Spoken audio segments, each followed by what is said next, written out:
سے کہنا پڑتا ہے کہ پولیس نے بجائے اس کے کہ اپنی پرائمری ذمہ داری وہ نبھاتے، بنیادی ذمہ داری نبھاتے اور ڈکیتوں کے خلاف جاتے اور کرائم کو، یعنی کہ آپ کے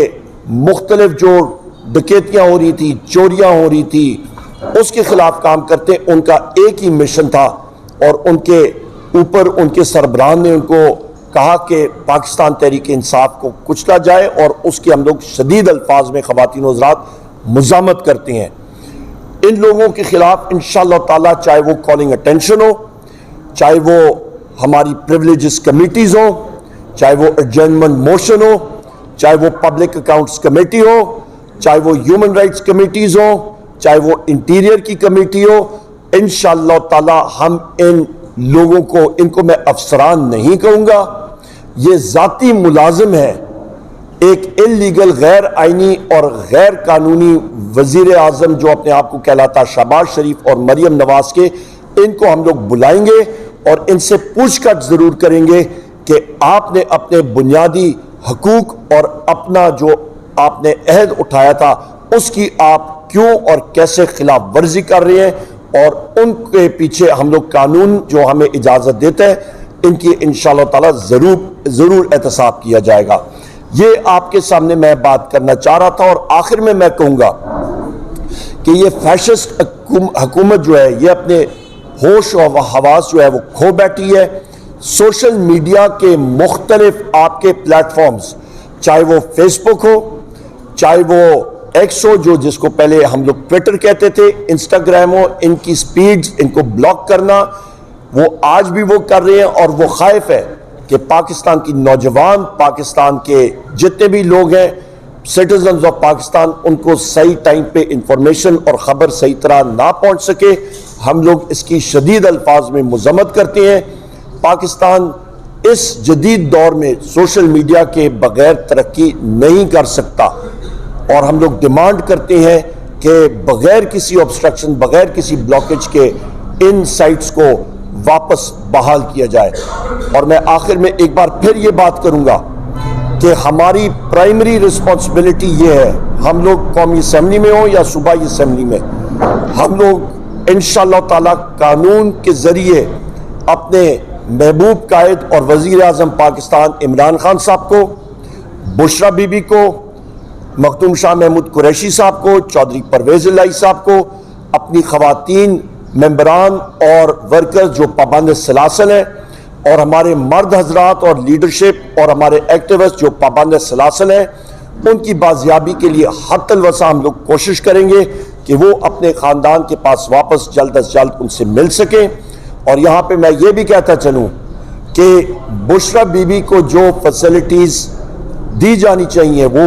ان ٹوٹو، وہ کمپلیٹ فارم میں دی جانی چاہیے۔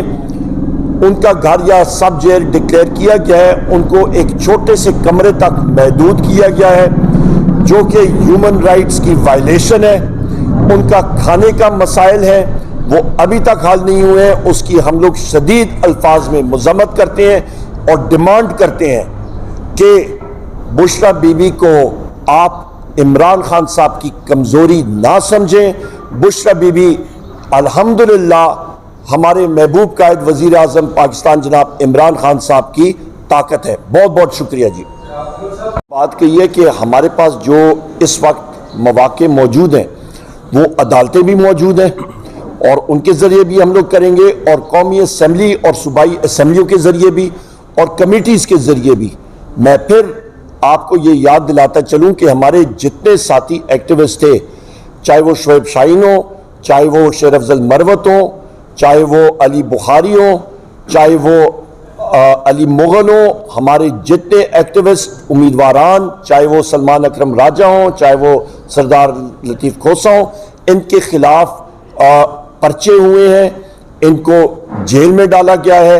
اور ان میں سے بہت سارے لوگ ہمارے جو ایکٹیوسٹ ہیں ان کے خلاف اینٹی ٹیررسٹ کے پرچے ہوئے ہیں، بالخصوص پنجاب میں جو کہ شدید پرچے ہیں۔ اور میں پھر یہ بات دہراؤں گا کہ یہ افسران جو آپ کے انسانی حقوق کی خلاف ورزی کر رہے ہیں، ان کو ہم لوگ کمیٹیز میں بھی بلائیں گے اور ان کی پرفارمنس ہم لوگ چیک کریں گے، اور ان کے آڈٹ پیراز کو بھی ہم لوگ چیک کریں گے کہ آیا پولیس کی جو کارکردگی رہی ہے اس پہ ان کی کرپشن کیا رہی ہے، وہ بھی ہم لوگ انرتھ کر کے پاکستان کے سامنے رکھیں گے، اور ان کی پرفارمنس بھی ہم لوگ سامنے رکھیں گے کہ دن دہاڑے جو جرائم پاکستان میں بڑھ رہے ہیں اس کی وجوہات کیا ہیں، اور اس پہ ہم لوگ یہ بھی دکھائیں گے کہ اس میں پولیس افسران بہت سارے بھی ملوث ہیں۔ میں پھر دہراتا ہوں کہ نہ یہ آپ کہہ رہے ہیں یاسر صاحب، نہ میں کہہ رہا ہوں، بلکہ اسلام آباد ہائی کورٹ نے ان پولیس افسران کے خلاف ایف آئی آرز درج بھی کی ہیں، اور ڈکیتی کی ایف آئی آرز درج ہوئی ہیں، اور بہت سارے معاملات میں تو پولیس پھر انکاری ہو گئی کہ یہ تو ہم تھے بھی نہیں۔ تو آپ خود دیکھ سکتے ہیں کہ جرائم پیشہ افراد کی شرح اور جرائم کی شرح کتنی زیادہ ہوئی ہے ان لوگوں کی کرپشن اور ان لوگوں کی نااہلی کی وجہ سے۔ دیکھیں، جہاں تک پولیس کا تعلق ہے، پولیس وہ آرم ہے جو کہ گورنمنٹ کے نیچے ڈائریکٹلی جا کے اس کا کام ہوتا ہے کہ وہ لوگوں کو پروٹیکٹ کرے، لوگوں کا تحفظ کرے، نہ کہ لوگوں کو شدت اور تشدد کا نشانہ بنائے۔ لہٰذا وہ بھی اس زمرے میں آتے ہیں۔ آپ یا لا انفورسمنٹ ایجنسیز کی بات کرتے ہیں، ان کے بھی اکاؤنٹس پبلک اکاؤنٹس کمیٹی میں آتے ہیں، ان کی بھی جانچ پڑتال ہوگی، کیوں نہیں ہوگی؟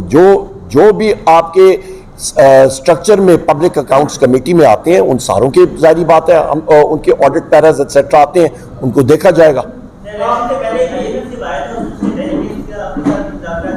سوری ذرا اونچا بولیں گے، آپ کی آواز نہیں آ رہی۔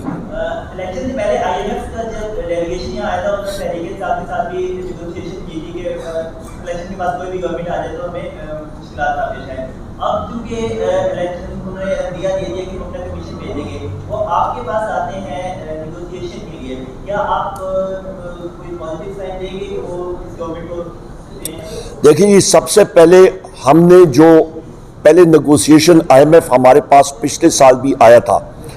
اور انہوں نے وزیر اعظم عمران خان صاحب سے ملاقات کی تھی، اور اس ملاقات میں وزیر اعظم عمران خان صاحب نے کہا تھا کہ قرضہ جو ہے آپ ملک کی فلاح و بہبود کے لیے، پاکستان کی عوام کی فلاح و بہبود کے لیے آپ جاری کر سکتے ہیں، پر اس پہ یہ ضرور یاد رکھیں کہ جو الیکشن ہے وہ آئین اور قانون کے مطابق اپنے ٹائم کے اندر ہونا چاہیے، ایز پر دا کانسٹیٹیوشن۔ پہلی بات، اس پہ جو میں پھر دہراتا ہوں کہ غیر آئینی اور غیر قانونی حکومتوں نے اس کی پاسداری نہیں کی، اس کو وائلیٹ کیا، اور وہ ٹرم آگے گئی۔ تو لہٰذا